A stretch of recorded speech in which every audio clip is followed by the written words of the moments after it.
À Lorient, en Bretagne, les journées de Benjamin sont toujours un nouveau défi. Ce matin, il récupère une voiture qu'il a laissée 2 heures plus tôt à un garagiste pour un nettoyage. Ah Julien, Ça va Benjamin depuis tout à l'heure? va. Je vais la sortir, on va faire le point ensemble. On va regarder ensemble. Ok, pas de soucis. Cette voiture, ce n'est pas la sienne, c'est celle d'un client. T'as bien fait les tapis. Avant de la lui rendre, il fait le tour pour s'assurer que tout est impeccable. Donc là les banquettes, super. Merci Julien, à bientôt. Benjamin exerce un métier d'un nouveau genre. Il est concierge privé. Voilà 2 ans qu'il se met au service des autres pour leur faire gagner du temps. L'idée c'est d'être l'assistant personnel des clients. C'était un service de luxe, une conciergerie privée, on les retrouvait dans les grands hôtels ou dans les gros établissements. Maintenant, mon but c'est de faire comme si mes clients étaient dans un palace et de ramener ce service à monsieur et madame tout le monde. Benjamin livre la voiture sur le lieu de travail de son client. Jean-François est assureur et visiblement, le résultat semble lui plaire. Elle a retrouvé son bleu d'origine. La voiture est prête. Très bien. Je vous redonne les clés. Hop, merci. Jean-François souhaitait un lavage méticuleux de sa voiture avant de la revendre. Ah non mais c'est parfait. Au niveau des bouches d'aération. Mais elle est comme neuve, ouais. Très bien. Non mais c'est parfait. C'est une bonne opération parce que au final la prestation de conciergerie ça m'a coûté 20 €. Moi ça m'a permis de continuer mon travail, donc de ne pas perdre ma journée. Très bien monsieur Bouillon. Bon, Je vous remercie. Benjamin. 20 €, le prix à payer par Jean-François pour gagner du temps. Faire les courses, porter un vêtement au pressing ou bien organiser un voyage ou une cérémonie.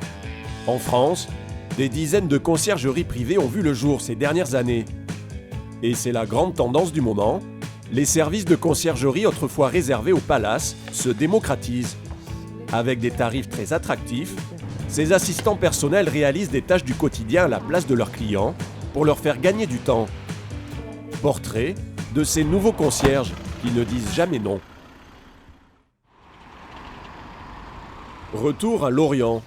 Benjamin a installé le siège de sa conciergerie dans ce centre d'affaires. Ah, voilà mon bureau. J'y suis jamais puisque je suis toujours dans ma voiture pour répondre aux services de mes clients. Juste le temps de prendre un café, de voir le courrier et puis on repart. 2 ans après le démarrage de sa conciergerie, Benjamin gagne environ 2000 € net par mois avec une 60aine de clients réguliers.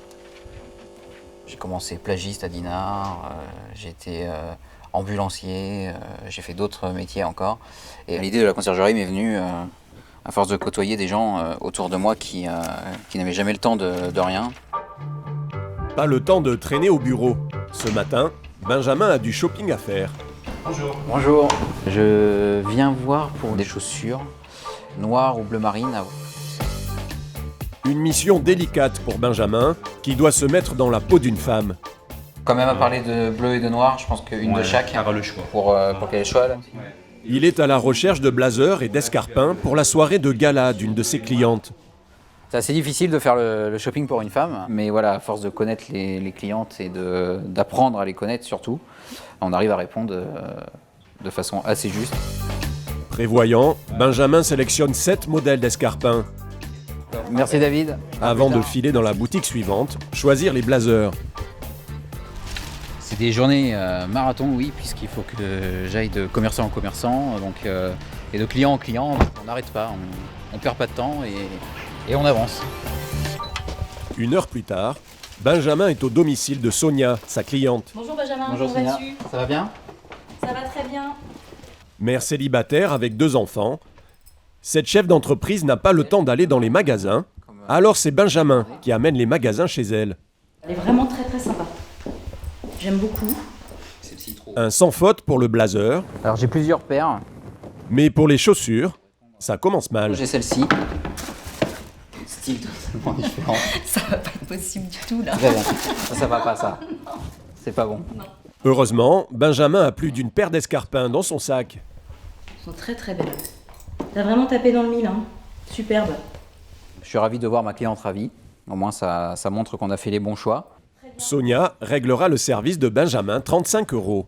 Je suis jamais déçue de ce qu'il m'apporte. Bon, parfois il y a des petites erreurs, hein, comme les chaussures de fait tout à l'heure, mais dans l'ensemble, on est sur la même longueur d'onde. Benjamin travaille avec une soixantaine de clients réguliers comme Sonia. Merci pour tout. Au revoir Benjamin, bonne continuation. Merci, Et à bientôt. bientôt. Devenir concierge attire de nombreux candidats. Entre bien. Un métier ouvert à toutes sortes de profils. Dans la région de Toulouse, nous rencontrons Juliette, concierge depuis seulement quelques mois.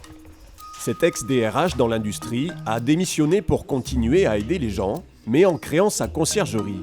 C'est le carnaval de l'école. Ils se déguisent tous en super-héros. Aujourd'hui, cette maman de 3 enfants peut profiter de Clément, le petit dernier, et des petits déjeuners en famille. Vador ou Marathon Man Dark Vador. C'est un boulot qui va bien avec le boulot de maman. Enfin, c'est ce que je trouve. Puis je suis moins stressée, moins énervée, on a plus le temps de faire des choses ensemble. Hein? Est-ce que tu sais ce qu'elle fait, maman, comme travail? Oui, concierge. S'ils n'ont pas le temps de prendre quelqu'un pour garder les chats, et ben toi tu leur trouves quelqu'un. Ouais. Si faire garder des chats a marqué Clément, c'est peut-être parce qu'il s'agissait de la première mission de concierge de sa maman. Il y a 5 mois, Juliette enregistrait 65 € de chiffre d'affaires mensuel. Aujourd'hui, elle en est déjà à plus de 1000. Allez, à ce soir. Au revoir. Quand Clément franchit la porte de l'école, la journée de Juliette peut commencer. C'est parti, donc on va pas mollir, mais bon, tout est bien organisé normalement. On va peut-être avoir des bonnes surprises, on va voir. Pour répondre efficacement aux demandes des clients, un bon concierge doit avoir un carnet d'adresses bien fourni. Pour développer le sien, Juliette a la solution. Oui, ça va, t'es en forme? Elle a investi 1 300 €, un droit d'entrée dans ce réseau d'affaires. Une fois par semaine, elle participe à une réunion organisée par des chefs d'entreprise. C'est au cas où si elle est débordée, c'est comme ça qu'il faut présenter la chose. Nous avons un électricien, nous avons un assureur. Ce monsieur en doudoune est une société de service à la personne. Jacques est imprimeur. Le grand ancien rugbyman qui est coach professionnel. Le but du jeu, c'est de pouvoir se recommander les uns les autres pour faire des affaires ensemble. Quelques cafés plus tard, tous ces patrons toulousains se mettent autour d'une table et chacun présente son activité. Bonjour à toutes et à tous. Donc moi je suis dans la sphère communication. Chaque semaine, de nouveaux participants sont invités.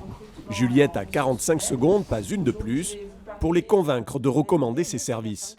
Donc ça peut être la garde de chiens, de chats, trouver une baby-sitter, m'occuper de vos vacances, trouver le bon petit restaurant en amoureux ou faire quelque chose qui pourra vous aider de toute façon dans votre vie de tous les jours.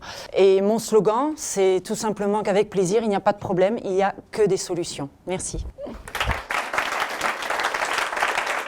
Des solutions que Juliette doit trouver dans son réseau, avec les bons contacts. Toutes ces personnes-là, je peux éventuellement les recommander pour quelques demandes que j'aurai des clients, mais ils peuvent me recommander aussi auprès de leurs clients. Donc c'est un très bon moyen pour moi d'arriver éventuellement à développer justement ma petite entreprise. Une petite entreprise qui ne peut prospérer qu'avec une bonne réputation. Aujourd'hui, j'ai récupéré quelques cartes de visite. Un réseau, ça ne veut pas dire un nombre de cartes de visite, ça veut dire des bonnes cartes de visite. Si vous ne connaissez pas la personne, vous mettez en jeu votre crédibilité, mais également votre réputation. Et une concierge, on peut très vite détruire ce qu'on a construit et qu'on a mis si longtemps à construire. Après seulement 5 mois d'activité, le bouche à oreille si important à Juliette commence à fonctionner. Un signe qui ne trompe pas, le téléphone sonne plus souvent. Oui, Juliette, conciergerie avec plaisir, bonjour. Au bout du fil, Cécile, une maman en panique. Je cherche une nourrice, une babysitter pour vendredi fin de journée. D'accord. Cécile veut une babysitter pour le lendemain. Je suis problémologue. Et ils appellent, ils sont stressés, ils ne savent pas où trouver l'adresse. Et l'idée, c'est vraiment de leur apporter la solution rapidement, bien, dans leur budget et avec la pêche, vraiment. En banlieue de Toulouse, Cécile attend la solution, un peu inquiète à l'idée de devoir confier à une inconnue ses 3 garçons, pleins d'énergie. J'ai gagné! Entre son travail et une vie de famille bien remplie, Cécile n'a pas beaucoup de temps pour elle. Impossible d'annuler le théâtre prévu demain soir avec son mari. La nounou habituelle que j'ai, elle est malade, elle n'est pas disponible. Et j'ai demandé à mon réseau habituel, mais c'est pas forcément évident de trouver quelqu'un comme ça en 2 jours. J'aime bien que ce soit une personne qui soit recommandée par quelqu'un d'autre. Et puis j'ai 3 enfants, donc je voudrais quand même que ce soit quelqu'un qui soit assez habitué, que je rencontre à l'avance. Cette maman a donc appelé une concierge pour la première fois. Nous retrouvons Juliette, qui grâce à son nouveau réseau, Bonjour Cécile. présente une babysitter dans l'après-midi. Donc comme convenu, Cynthia est venue pour vous rencontrer. Je vais les appeler pour vous les présenter. Les enfants, Tristan, vous descendez? Voilà Tristan, le grand. Tu dis bonjour. Voilà, vous dites bonjour à Cynthia. En quelques minutes, le courant semble bien passer. Et est-ce que vous voudrez éventuellement que Cynthia vous envoie un petit SMS dans la soirée? Je sais qu'elle Ouais, le fait on va de échanger temps en nos temps. coordonnées. Au premier rendez-vous, Juliette accompagne la babysitter. C'est un bon moyen de mieux connaître les habitudes de ses clients. Une mise en relation qu'elle facture 30 €. C'est important de pouvoir présenter la babysitter avant. Et là, je crois que j'ai trouvé une bonne solution et peut-être même une solution pérenne pour plus tard. Donc je croise les doigts, mais je suis assez confiante. Les 3 enfants ont déjà adopté leur nouvelle babysitter. La sortie au théâtre vient d'être sauvée. Mais la journée ne s'arrête pas là pour Juliette. Il n'y a pas une minute à perdre.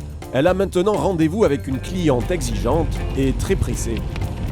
Les gens qui n'ont pas le temps, moi je le prends pour eux. Et ils me payent pour ça. Salut madame. Marion rêve d'acheter un appartement dans le centre de Toulouse. Un projet immobilier qui dure depuis 2 ans et qu'elle n'arrive pas à réaliser toute seule, faute de temps. Et nous, on rentre dans l'appartement. D'accord. Cette jeune chef d'entreprise a donc confié sa recherche de la perle rare. Les 2 femmes visitent aujourd'hui l'appartement sélectionné par Juliette. Les poutres sont magnifiques. Pour Marion, les critères sont bien respectés, mais l'état général de l'appartement semble la faire encore hésiter. T'as le mur que tu peux abattre. Les fenêtres à changer. Plomberie. Électricité. Combien, Marion? Oui, c'est brut. Faut se projeter, c'est toujours pareil. Oui.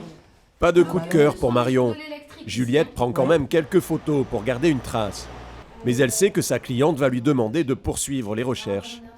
Je fais un forfait à ma cliente en lui disant voilà, ça va te coûter 3 jours et elle ne paiera rien de plus. Et tant qu'on n'y arrive pas, tant que c'est pas fini, elle ne paiera rien de plus et c'est à moi de lui présenter les bons biens.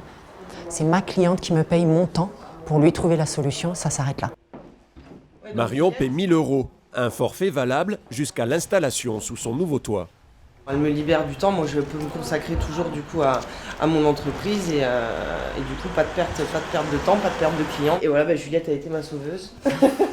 Attends, c'est pas encore fini.